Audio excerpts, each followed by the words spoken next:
السلام علیکم۔ آج ہم جس واقعے کے بارے میں بات کریں گے وہ ہے ہاروت اور ماروت کا قصہ۔ حضرت ادریس علیہ السلام کے زمانے میں انسان بہت بدعمل ہو گئے تھے۔ فرشتوں نے بارگاہ الہی میں عرض کیا کہ مولا، انسان بہت بدکار ہے اور یہ خلافت کے لائق نہیں ہے، انہیں معزول کر دیا جائے یا کم از کم یہ خلیفہ ہی رہیں۔ اور وزیر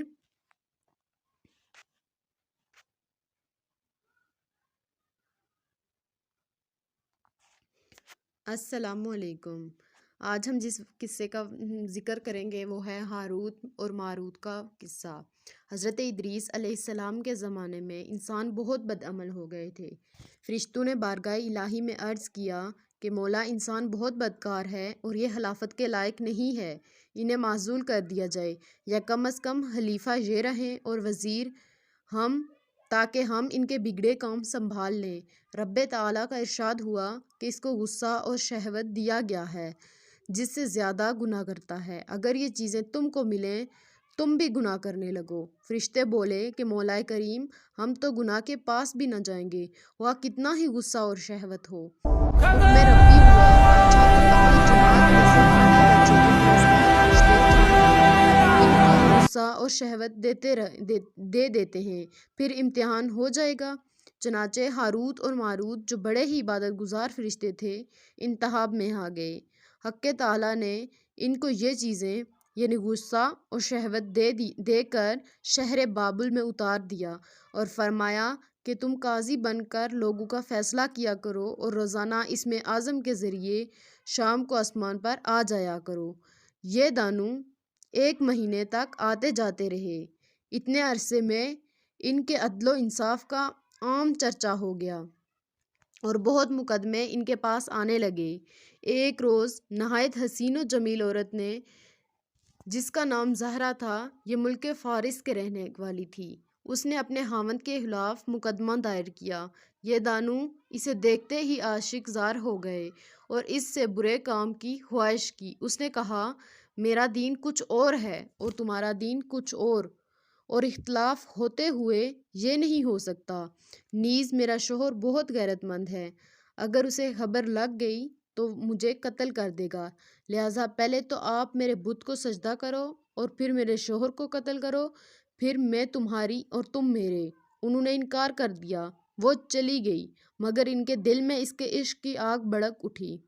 آخر اسے پیغام بھیجا کہ ہم تیرے گھر آنا چاہتے ہیں۔ سر آنکھوں پر یہ دانو اس کے گھر پہنچ گئے۔ اس نے اپنے آپ کو آراستہ کیا اور ان سے بولی کہ یا تو آپ لوگ مجھے اسم اعظم سکھا دیں، یا بت کو سجدہ کریں، یا شوہر کو قتل کریں، یا شراب پی لیں۔ انہوں نے سوچا کہ اسم اعظم اسرار الہی ہے، اس کو ظاہر کرنا بہت ظلم ہے، بت پرستی کرنا شرک ہے اور قتل حق العباد۔ لاؤ شراب پی لیں۔ چنانچہ شراب پی لی۔ جب شراب پی کر مست ہو گئے، زہرا نے ان سے بت کو سجدہ بھی کروایا، اپنے شوہر کو قتل بھی اور اسم اعظم بھی پوچھ لیا۔ زہرا تو اسم اعظم پڑھ کر صورت بدل کر آسمان پر پہنچ گئی۔ حق تعالیٰ نے اس کی روح کو زہرہ ستارہ سے متصل کیا اور اس کی شکل زہرہ ستارہ کی طرح ہو گئی۔ جب ان کا نشہ اترا تو یہ اسم اعظم بھول چکے تھے اور اپنے کیے پر نادم و شرمندہ تھے۔ حق تعالیٰ نے فرشتوں سے فرمایا کہ انسان میری تجلی سے دور رہتا ہے۔ یہ دانو شام کو حاضر بارگاہ ہوتے تھے، پھر بھی شہوت سے مغلوب ہو کر سب کچھ کر بیٹھے۔ اگر انسان سے گناہ سرزد ہو تو کیا تعجب ہے۔ تمام فرشتوں نے اپنی خطا کا اقرار کیا اور زمین والوں پر بجائے لعن طعن کرنے کے ان کے لیے دعائے مغفرت کرنے لگے۔ قرآن پاک فرماتا ہے، وَالْمَلَائِکَةُ يُسَبِّحُونَ بِحَمْدِ رَبِّهِمْ وَيَسْتَغْفِرُونَ لِمَنْ فِي الْأَرْضِ۔ پھر یہ دانو حضرت ادریس علیہ السلام کی بارگاہ میں حاضر ہوئے اور شفاعت کے طالب ہوئے۔ آپ نے ان کے حق میں دعائے مغفرت کی۔ بہت روز کے بعد حکم الہی آیا کہ ان کو اختیار دیجیے کہ یا تو دنیاوی عذاب قبول کر لیں یا آخرت کا۔ حضرت ادریس علیہ السلام نے انہیں حکم الہی پہنچایا۔ انہوں نے عرض کیا کہ یا نبی اللہ، دنیا کا عذاب اور آخرت کا عذاب ابد الآباد تک باقی رہے گا۔ ہم کو دنیاوی عذاب منظور ہے۔ چنانچہ حق تعالیٰ نے فرشتوں کو حکم دیا ان دونوں کو لوہے کی زنجیروں میں جکڑ کر بابل کے کنویں میں اوندھا لٹکا دیں۔ اس کنویں میں آگ بھڑک رہی ہے اور یہ لٹکے ہوئے ہیں۔ فرشتے باری باری سے ہر وقت ان کو کوڑے مارتے رہتے ہیں۔ سخت پیاس سے ان کی زبانیں باہر لٹکی ہوئی ہیں اور یہ عذاب قیامت تک ایسے ہی شدید رہنے والا ہے۔